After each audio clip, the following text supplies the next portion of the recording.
여러분 안녕하세요. 나윤수 목사입니다. 오늘은 사도신경 해설 6번째 시간으로서 그 외아들 우리 주 예수 그리스도에 대한 주제로 함께 말씀을 나누겠습니다. 여러분, 예수님에 대한 고백, 이것은 기독교에 있어서 핵심이라고 할 수 있습니다. 사도신경에서도 그것을 놓치지 않고 모든 고백들 가운데에서 가장 중앙에 놓고 있고요. 분량에 있어서도 다른 성부 하나님, 성령 하나님과는 비할 수 없을 정도로 많은 분량으로 이 고백을 채우고 있습니다. 우리가 첫 번째 시간에 이야기했던 것 같습니다. 신경에 대해서 말을 나눌 때에 사도신경의 가장 기초가 되는 고백은 주는 그리스도이시다. 예수님은 하나님의 아들이시자 우리의 그리스도이시다 라는 고백이 모든 고백 가운데에서도 핵심이며 최초의 고백이라고 말씀을 드렸지요. 그것이 시간이 점점 지나면서 사도신경처럼 구체화되었고 사도신경보다 더 많은 내용들을 담은 좀 더 구체적이고 양이 많은 분량의 신경들이 생겨났다라고 했습니다. 그렇습니다. 우리 모든 고백, 특별히 기독교 신앙 고백의 핵심에는 주는 그리스도시다라는 고백이 있는데요. 우리가 이 고백을 좀 더 자세하게 들여다볼 그런 순서가 됐다는 뜻입니다. 먼저 그 외아들이라는 말에 대해서 살펴보겠습니다. 성경에서는 독생자라는 말로 더 많이 나왔던 것 같습니다. 그런데 이 독생자라는 말이 자칫 오해를 불러일으킬 수도 있는데요. 가운데 있는 생자라는 말 때문에 그렇습니다. 예수님께서는 영원 전부터 하나님의 아들로 존재하셨죠. 여기에 대해서 문제 제기를 하기란 참 어렵습니다. 그런데 사람의 머리로서는 그것이 이해가 잘 되지 않기 때문에 이 독생자의 생자라는 말이 마치 예수님께서 다른 사람들과 똑같은 출생 과정을 거쳤다라고 생각할 수 있습니다. 좀 더 자세하게 말하자면 다른 사람들처럼 남자의 씨에서 그렇게 임신이 되었다라고 착각할 수 있다는 거죠. 그러나 성경 전반을 살펴보면 예수님께서는 분명 마리아에게서 태어나셨지만 성령으로 잉태되셨다라고 하고 있고요. 하나님의 아들로서 영원 전부터 그렇게 존재하셨던 분으로 이렇게 성경에 등장하고 계십니다. 그 외아들이라는 말은 이처럼 예수님께서 하나님과 동등한 신성을 가진 아들이라는 뜻을 가지고 있는데요. 이것은 예수님께서 삼위일체 하나님, 그러니까 성부, 성령과 함께 예배받으실 하나님으로 존재하신다라는 것을 우리는 기억해야 될 것입니다. 그리고 또 한 가지, 그 외아들이라는 뜻이 알려주는 중요한 의미가 있는데요. 성자께서는 분명 하나님의 아들이시기에, 하나님의 자녀이기에 하나님이시지만 동시에 성부는 아니라는 점입니다. 성자께서는 분명 하나님의 속성과 동일한 것을 가지고 계시고 그리고 성부 하나님과 함께 계시며 하나님과 동일한 사역들을 감당하고 계셨고 앞으로도 그렇게 하시겠지만 그분이 성부는 아니라는 것이죠. 심지어 성경에 보면 예수님께서는 성부와 동등됨을 취하지 아니하시고 종으로 낮아지셨다라고 표현하고 있습니다. 예수님께서는 스스로 하나님의 자리에서 사람의 자리까지 낮아지시기까지 하셨다는 거죠. 다시 말해서 이 그 외아들이라는 뜻은 하나님이신 아들이시지만 하나님, 그러니까 성부와 똑같지는 않으신 구별되는 하나님으로서 예배받으시고 그리고 동시에 아들로서 성부께 순종하는 자로 존재하시는 그런 분이시다, 이런 뜻을 가지고 있습니다. 그렇다면 그 외아들이 가지고 있는 호칭에 대해서 계속해서 살펴보도록 하겠습니다. 예수님, 그리스도, 주님, 이런 호칭을 가지고 계시죠. 먼저 예수님이라는 뜻은 구원자라는 뜻을 가지고 있습니다. 구약 성경에 보면 구원자라는 이름을 가지고 있었던 한 사람이 있었죠. 바로 여호수아입니다. 여호수아 역시 구원자라는 이름의 뜻을 가지고 있는데 그 사람이 했던 일을 기억해 보면 예수님께서 어떤 일을 하시는 분으로 이 땅에 오셨는지 짐작해 볼 수가 있습니다. 여호수아 장군 어떤 일을 했죠? 맞습니다. 가나안 점령에 있어서, 가나안 정복에 있어서 가장 선두에 섰던 이스라엘의 지도자였었습니다. 그는 전쟁으로서 하나님께서 주셨던 가나안 땅을 정복하는 데 크게 이렇게 일조했던 그런 사람이었죠. 예수님도 그렇습니다. 물론 똑같은 방법은 아니었죠. 예수님께서는 하나님의 백성, 영적인 이스라엘을 위하여서 이 땅 가운데 대장으로 오신 분이시라는 뜻입니다. 하나님의 백성들을 친히 구원하기 위해서 이 땅으로 오셨다는 거죠. 그런데 방법은 다르다라고 말씀드렸죠. 전쟁의 방법, 무력의 방법, 억압이 아니라 예수님께서는 섬기시면서 자기 백성을 구원하셨습니다. 그리고 하나님께 죽기까지 순종하시면서 자기 백성을 구원하셨죠. 성경에는 예수님께서 하나님에게 순종하셨다라는 것을 굉장히 강조하는데요. 이것이 중요한 이유가 있습니다. 왜냐하면 첫 번째 아담이었던 창세기 3장에 나오는 그 아담이 하나님께 순종하는 것을 실패했기 때문입니다. 아담과 하와는 하나님께 순종한 것이 아니라 안타깝게도 마귀의 말에 순종하고 말았죠. 그 이후로 모든 아담의 자손들은 하나님께 순종한 것이 아니라 마귀의 거짓에 속아 지내야만 했고 결국은 마귀의 종이 되어서 어둠의 자식처럼 살아야만 했었습니다. 그러나 예수님께서는 그렇게 하시지 않았다는 거죠. 그 모든 불순종의 고리를 끊어내시고 하나님의 아들로서 죽기까지 순종하시며 더 이상 모든 사람들, 특별히 하나님의 사람들이 하나님께 순종하기 시작했다. 그것을 친히 삶으로서 증명해내셨고 모든 사람들 앞에서 먼저 행하셨던 것입니다.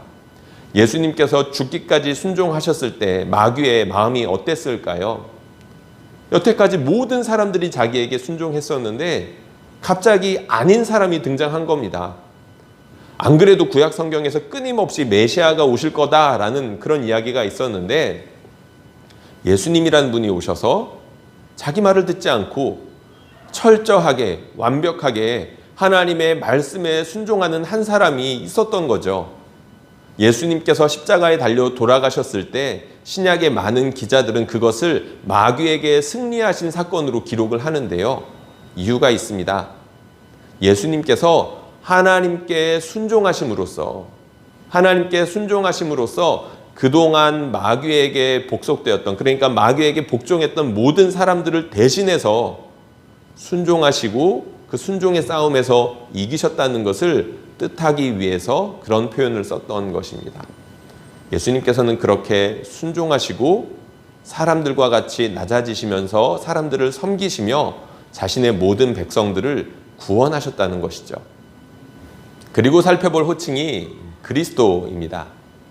우리가 잘 알고 있는 것처럼 그리스도라는 말은 히브리어 메시아라는 말을 헬라어로 바꾸어 놓은 말이죠. 메시아라는 뜻은 기름 부음 받은 자라는 뜻을 가지고 있습니다.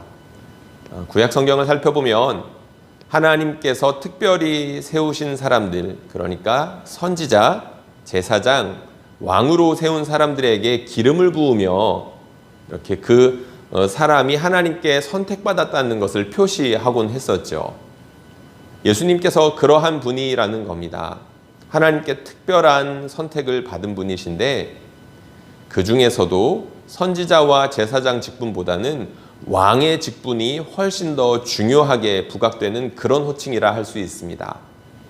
구약 성경을 보면 이스라엘을 구원하실 구세주가 오실 것인데 특별히 다윗의 후손으로서 왕의 역할을 하시는 분으로서 오실 분으로 그려지고 있기 때문입니다.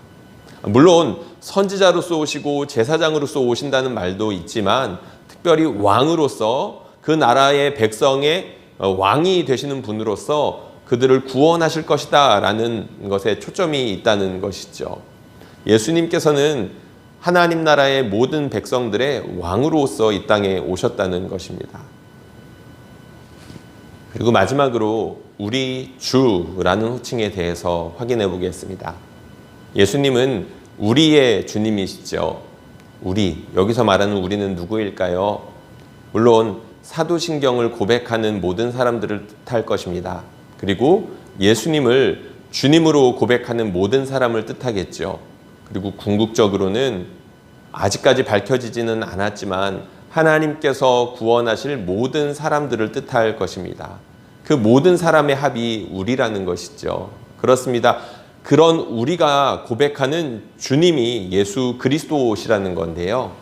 여기에서 주님이 가지고 있는 아주 중요한 의미들이 있습니다. 두 가지 정도만 살펴볼 텐데요. 첫 번째는 주님이시다라는 호칭에는 예수님은 하나님이시다라는 뜻이 담겨져 있습니다. 조금은 의외이실 텐데요. 구약 성경을 보면 주님이라는 말이 어디에 쓰였는지 금방 나와 있습니다. 많이 나와 있는데 구약 성경을 보면 이 주님이라는 호칭을 대부분 하나님에 사용하고 있습니다. 무려 600번이 넘는다라고 하는데요. 특별히 구약 성경에서 보면 하나님에 대한 여러 가지 호칭이 나오는데 그 중에서도 요드해, 바브해, 우리가 흔히 말하기를 여호와 혹은 야훼라고 부르는 그 네 글자를 뜻합니다. 이 네 글자는 너무나도 거룩하기 때문에 함부로 말하지 않았다라고 하는데요. 그래서 그 여호와 혹은 야훼라는 말 대신에 아도나이라는 말로 바꾸어서 불렀습니다. 주님이라는 뜻이죠. 그러니까 이 주님이라는 뜻을 구약 성경에서부터 끊임없이 하나님께 속한 말로서 자주 사용했던 단어였는데 그것을 신약 성경으로 가지고 왔다는 겁니다. 실제로 요세푸스라는 사람, 로마의 종군 기자였던 역할을 했던 유대인이었는데요. 그 사람이 보고했던 말들에 보면 신약시대, 그러니까 예수님께서 살던 시대의 사람들은 로마 황제를 향하여서 주님이라 부르기를 거절했다라는 기록들이 있습니다. 왜냐하면 당시에 그 유대인들은 주님이라는 말을 하나님께 속한 것으로 믿었기 때문이지요. 그래서 로마의 황제를 모든 사람들, 당시 모든 이방인들은 로마 황제를 주님이라고 불렀었지만 유대인들은 유독 그것을 거절하고 거부하면서 많은 핍박을 받았다는 기록이 있다는 것입니다. 기독교인들이 바로 이 뜻을 이어받고 있다는 것이죠. 유대인들이 주님을 하나님께 속한 단어로 알고 있었던 것처럼 기독교인들은 주님을 하나님께 속한 단어로 믿었고 동시에 이 주님이 누구시라고요? 예수 그리스도시라고 고백을 했다는 겁니다. 다시 말해서 예수님은 하나님이시다라는 고백을, 예수님은 우리의 주님이시다라는 고백을 했다는 것입니다. 예수님은 주님이시다라는 말의 두 번째 뜻을 확인해 보겠습니다. 그것은 예수님께서 창조자이시며 소유주이시며 주권자로서 우리의 주인 역할을 하신다는 뜻입니다. 이것을 루터는 아주 멋있게 풀어놓았는데요. 제가 한번 읽어드리겠습니다. 그분이 나를 죄, 악마, 죽음, 그리고 온갖 불행에서 건져내셨다. 나에게는 주인도 왕도 없었다. 오히려 나는 악마의 세력 아래 있었던 포로였다. 거기에서 죽음으로 저주받았고 죄와 무지에 사로잡혀 있었을 뿐이다. 예수 그리스도는 독재자와 감옥 열쇠를 가진 마귀를 몰아내고 그 자리에 생명과 정의, 모든 선한 것과 은총의 주인으로 좌정하고 계신다. 예수 그리스도는 이러한 분으로서 우리를 예수님의 통치 아래에 세우신다. 너무나 멋진 말이죠. 여러분들에게 소개시켜드렸던 대교리 문답에 이렇게 나와 있습니다. 그렇습니다. 예수님께서는 주인으로서 예수님의 은혜로운 통치 가운데 우리를 세우신다는 겁니다. 악한 왕의 밑에 있다라고 한다면 악한 통치를 받을 것이고 줄여 죽는 사람들이 늘어나겠죠. 그러나 그 왕자의, 눈에 보이지 않지만 이 우주의 왕좌에 예수 그리스도께서 앉아 계신다는 겁니다. 하나님의 아들이신 분, 그리고 자신의 죽음으로써 죽음을 몰아내신 그분께서 우리의 소유권을 주장하시면서 우리를 통치하고 계신다는 것이죠. 그리고 또 중요한 사실이 있습니다. 성경에 보면 주인 되신 그 예수님께서 우리에게 통치권을 함께 나누어 주신다는 것입니다. 우리가 왕 같은 제사장으로서 주님의 통치에 참여할 수 있게 되었다는 거죠. 이것은 여러분들 교환에 내어드린 그 네 번째, 그러니까 우리가 이 고백을 하는 의미에 대해서 설명하는 것이라 할 수 있습니다. 우리가 예수 그리스도를 하나님의 아들이자 주인으로서 고백한다는 것은 이 주님의 통치에 순종한다는 것을 뜻하고, 주님께서 우리에게 그 통치에 참여시키는데 그 통치에 함께 신실하게 참여하겠다는 결단을 의미한다는 것입니다. 예수님께서 그리스도로서 어떤 역할을 하신다라고 했죠?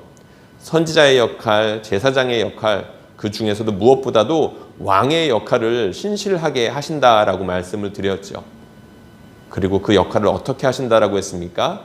하나님의 말씀에 순종하며, 그리고 모든 사람들과 같이 낮아지기까지 섬김으로써 그 왕의 역할을 하신다라고 말씀드렸습니다. 그렇다면 그 주인의 종들인 우리는 어떻게 그 왕의 통치에 참여하는 것이겠습니까? 그렇습니다. 우리도 예수님처럼 하나님의 말씀에 순종하고, 그리고 다른 사람들과 같은 모습이 되면서 다른 사람들을 섬기면서 왕의 통치에 참여하게 된다는 것이죠. 이것이 바로 그 외아들 우리 주 예수 그리스도를 믿사오며에 담겨져 있는 아주 중요한 뜻이라고 할 수 있습니다. 여러분, 우리가 바로 그 주님을 섬기고 있습니다. 주님을 섬긴다는 것은, 그리고 그 주님을 믿는다는 것은 지금 오늘 여러분들에게 말씀드린 이 지식에 동의하는 것만을 의미하지 않는다라고 말씀을 드렸죠. 그렇습니다. 우리는 예수님의 통치에 직접적으로 순종하고 참여함으로써 이 고백이 우리의 삶 가운데에서 삶으로 나타난다는 것을 보여주어야만 합니다. 바라기는 저와 여러분들이 그 통치에 적극적으로 자원하는 마음으로 기뻐하며 참여할 수 있기를 간절히 소망합니다. 오늘 강의 여기서 마치겠습니다. 들으시느라 수고하셨습니다.